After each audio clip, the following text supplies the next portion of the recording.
প্রথমবারের মতো যদি আপনি সুনামগঞ্জের টাঙ্গুয়ার হাওর ঘুরতে যেতে চান, তাহলে এই ছোট্ট ভিডিওটি শেষ পর্যন্ত দেখুন। এখানে থাকছে ঘোরার সম্পূর্ণ গাইডলাইন, একেবারে শুরু থেকে শেষ পর্যন্ত। আপনার যাত্রা শুরু করুন ঢাকার যে কোনো বাস টার্মিনাল থেকে। যদি আপনি বৃহস্পতিবার রাতের বাস ধরেন, তাহলে শুক্রবার সকালে পৌঁছে যাবেন সুনামগঞ্জ শহরে। সাধারণত নন এসি বাসে ভাড়া পড়বে ৮০০ টাকা, আর এসব বাস আপনাকে ভোরবেলাতেই শহরে নামিয়ে দেবে। এখন যেহেতু বর্ষাকাল, এই সময়টাই টাঙ্গুয়ার হাওর ঘোরার সবচেয়ে উপযুক্ত সময়। হাওরের আসল সৌন্দর্য উপভোগ করতে হলে হাউসবোটে ২ দিন ১ রাতের একটি প্যাকেজ ট্রিপ সবচেয়ে জনপ্রিয় ও আরামদায়ক।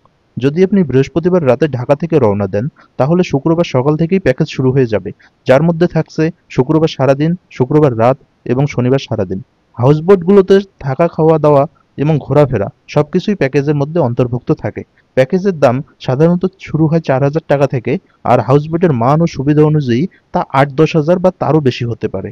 এই সময়ের মধ্যে আপনাকে ঘুরিয়ে দেখানো হবে টাঙ্গুয়ার হাওরের সবচেয়ে সুন্দর সব জায়গা, যেমন বারিক্কা টিলা, নীলাদ্রি লেক, শিমুল বাগান, ওয়াচ টাওয়ার, জাদুকাটা নদী এবং আরও অনেক মনোমুগ্ধকর স্পট। পুরোটা সময় কাটবে প্রকৃতি আর জলের এক দুর্দান্ত মিশেলে, যা আপনার মনে থাকবে বহুদিন।